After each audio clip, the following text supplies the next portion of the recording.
Assalamualaikum warahmatullahi wabarakatuh. Perkenalkan, nama saya Andi Adela Imelda dari kelas 10 IPA 1.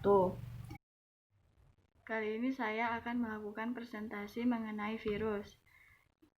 Yang pertama, di sini ada 2 orang yang melakukan percobaan mengenai virus. Yang pertama itu adalah Amayer, lalu yang kedua itu adalah Dmitri Ivanovsky. Mereka berdua ini sama-sama melakukan percobaan terhadap daun tembakau yang berpenyakit. Caranya itu adalah daun tembakau yang berpenyakit dihaluskan, kemudian disaring, lalu daun tembakau yang sudah disaring ini filtratnya diambil lalu disemprotkan ke tanaman tembakau yang masih sehat. Lalu yang selanjutnya adalah pengertian dari virus. Virus itu adalah parasit yang berukuran mikroskopik yang dapat menginfeksi sel organisme hidup. Selanjutnya adalah struktur dari virus. Yang pertama itu adalah kepala. Kepala terdiri dari asam nukleat, yaitu DNA atau RNA. Lalu yang kedua adalah kapsid. Kapsid merupakan selubung yang berupa protein yang fungsinya yaitu memberi bentuk virus dan melindungi virus dari kondisi lingkungan yang dapat merugikan virus. Yang kedua adalah isi tubuh atau virion. Terdiri dari asam inti yang merupakan materi generik berisi kode-kode pembawa sifat-sifat virus. Yang terakhir itu adalah ekor. Ekor merupakan alat untuk menempel pada makhluk hidup atau inang. Selanjutnya adalah ciri-ciri virus. Yang pertama itu adalah bersifat aseluler atau tidak mempunyai sel. Yang kedua berukuran 20-300 mm. Yang ketiga memiliki salah satu macam asam nukleat yaitu RNA atau DNA. Yang keempat berupa hablur atau kristal. Yang kelima bentuknya beragam antara lain oval, silinder, polihedral, dan kompleks. Yang keenam tersusun atas asam nukleat yang diselubungi kapsid. Lalu selanjutnya adalah bentuk-bentuk virus. Itu ada herpes viridae, parvoviridae, poxviridae, adenoviridae, dan iridoviridae.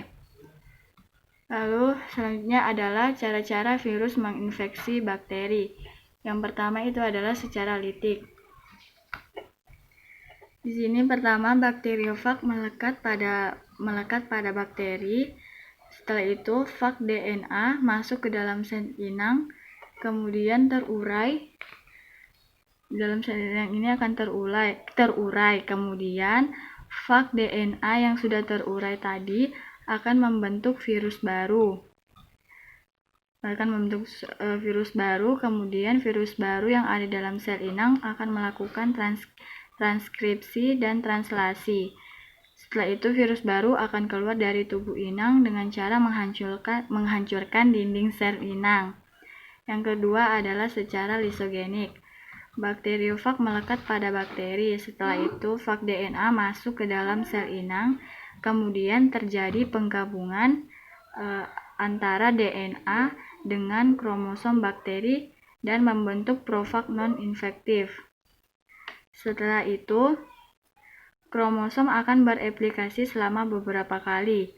Jika imunitas bakteri menurun, maka fag DNA akan terurai, yang kemudian membentuk fag DNA baru.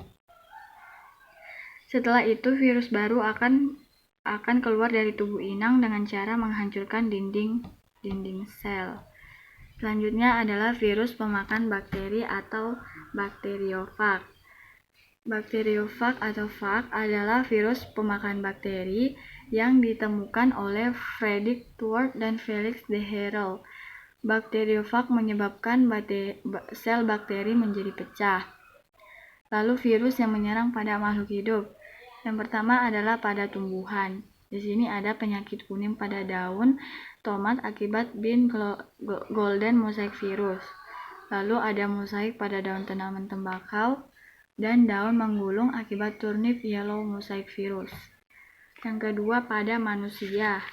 Di sini ada penyakit hepatitis, campak, herpes, flu, dan Ebola. Selanjutnya adalah pada hewan. Di sini ada penyakit flu babi, polioma, dan cacar unggas.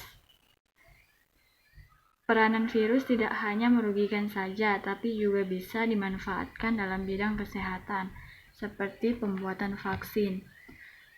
Di sini ada metode konvensional dalam pembuatan vaksin dan efek sampingnya.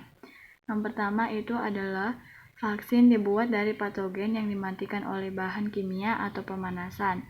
Yang kedua, vaksin berasal dari patogen yang dilemahkan. Yang ketiga, vaksin berasal dari senyawa patogenik mikroorganisme yang dibuat tidak aktif. Lalu efek sampingnya yaitu yang pertama, patogen yang digunakan untuk vaksin mungkin masih melakukan proses metabolisme. Yang kedua, patogen yang digunakan untuk vaksin mungkin masih dapat menyebabkan penyakit. Yang ketiga, menimbulkan alergi. Yang keempat, orang-orang yang membuat vaksin mungkin bersentuhan dengan patogen. Selanjutnya adalah vaksin dibuat dengan rekayasa genetika dengan cara berikut ini. Yang pertama adalah mengisolasi atau memisahkan gen-gen penyebab sakit dari virus atau patogen. Setelah itu menyiapkan gen-gen ke dalam sel bakteri atau kultur sel hewan. Sel bakteri atau sel hewan yang telah disisipi gen itu disebut rekombinan. Rekombinan akan menghasilkan antigen. Rekombinan akan dikultur agar menghasilkan antigen yang banyak. Setelah itu, antigen diekstraksi untuk digunakan sebagai vaksin. Sekian dari presentasi saya, kurang dan lebihnya mohon dimaafkan. Wassalamualaikum warahmatullahi wabarakatuh.